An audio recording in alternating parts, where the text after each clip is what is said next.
নমস্কার।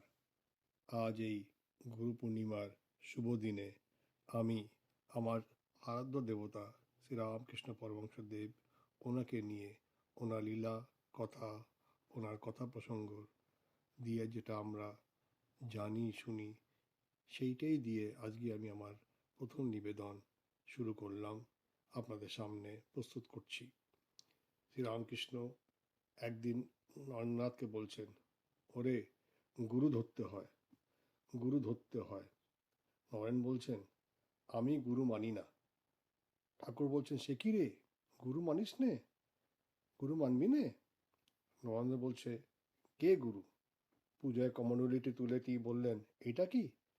নরেন্দ্র বললেন, কমণ্ডলু?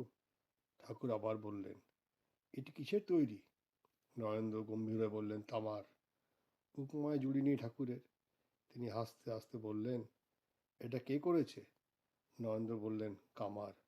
ঠাকুর এবার হাসি মুখে বললেন, তাহলে ভাব, শুধু তামাই হলে হয় না, করমণ্ডলু বানাবার জন্য একজন কামার লাগে। গুরু হলেন সেই কামার। এরকম অনেক ঘটনা আছে আমাদের জীবনের, আমরা জানি, দেখি, কিন্তু বুঝতে পারি না। ঠাকুর একদিন ওনার অন্তরঙ্গ ভক্ত গিরিশচন্দ্র ঘোষকে, একদিন ওনার সাথে দেখা হয় বলরাম বাবুর বাড়িতে। যতদূর মনে পড়ে তৃতীয় সাক্ষাৎ।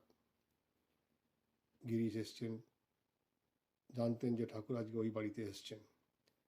বলরামবাবু ডেকে নিয়েছিলেন গিরিশবাবুকে। ঠাকুর বলেছেন একটু দেখা করবেন।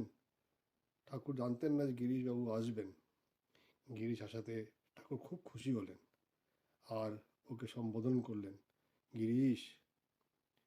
এই ডাকটা শুনে যেন গিরিশের অদ্ভুত একটা শিহরণ হয়। সে ভাবতে লাগে, আজ তো আমি সেই মানুষটাকে দেখতে পাচ্ছি না, যেই মানুষটাকে আমি ভেবেছিলাম আগের সময় একজন ভণ্ড মানুষ। ওনার ডাকটা কেমন একটা পরিচিতি ডাক মনে হলো। এই ডাকটা শুনে ও যখন শান্ত হয়ে দাঁড়িয়ে আছে, ঠাকুর তখন বলে, গিরিশ, তোর আর গুরুর দরকার নেই, তোর গুরু হয়ে গেছে। গিরিশ অবাক, আকাশ থেকে পড়েন, গুরু হয়ে গেছে? আমি তো গুরু মানি না। তিনি ঠাকুরকে বলেন, কি করে তুমি বললে আমার গুরু হয়ে গেছে? আমি একজন মানুষ, নাট্য নিয়ে থাকি, কোথায় যাই না যাই কেউ জানে না।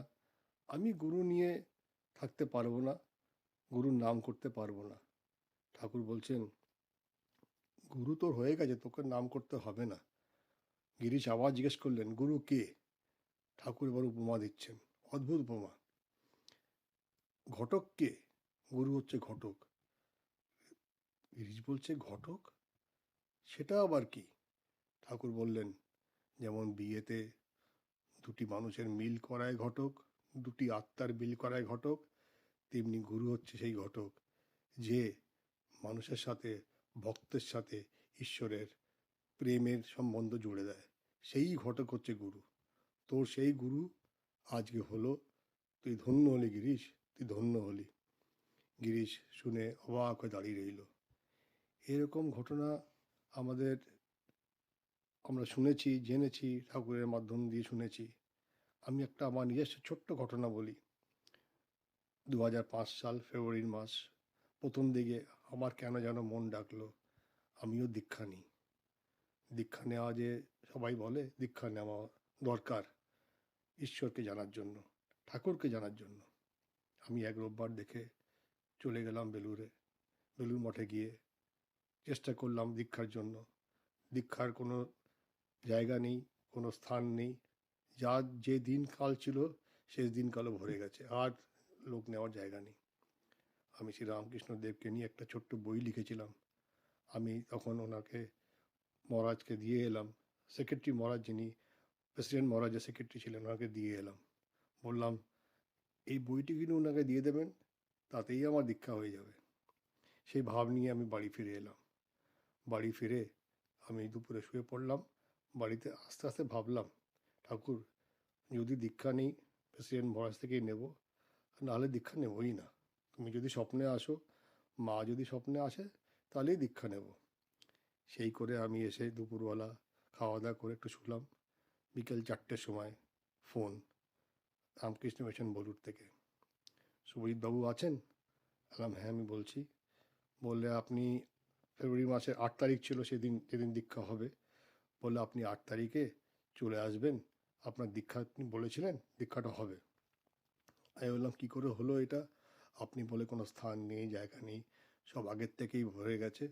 বললেন, আমি আপনার বইটা বড় মহারাজকে দিয়েছিলাম, বড় মহারাজ বললেন এই বইটি কে লিখেছে। তখন আমি ওনাকে বললাম, একজন ভক্ত এসেছিলেন, দীক্ষা নিতেও চাইছিলেন, কিন্তু আমি বললাম আর স্থান নেই। বড় মহারাজ নাকি বলেছেন ওনাকে ডাকো, ওই দিন ডাকো, ওই দিনই আমরা দীক্ষা দিয়ে দেবো ওনাকে। উনি এই বইটা লিখেছেন, সুন্দর বইটা হয়েছে। আমি দেখলাম, ওনাকে ডাকো। ঠাকুরের লীলা, কৃপা আমরা বুঝতে পারি না।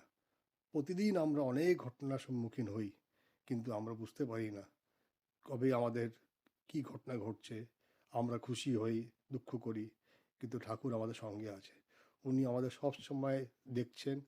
যারা ওনার ভক্ত, ওনার সন্তান, ওনার চরণে সমর্পিত করেছে, তারা কোনোদিন খালি হাতে ফিরতে পারবে না। দুঃখ আসবে, সুখও আসবে, তার মধ্যেই আমাদের ঠাকুরকে ধরে রাখতে হবে।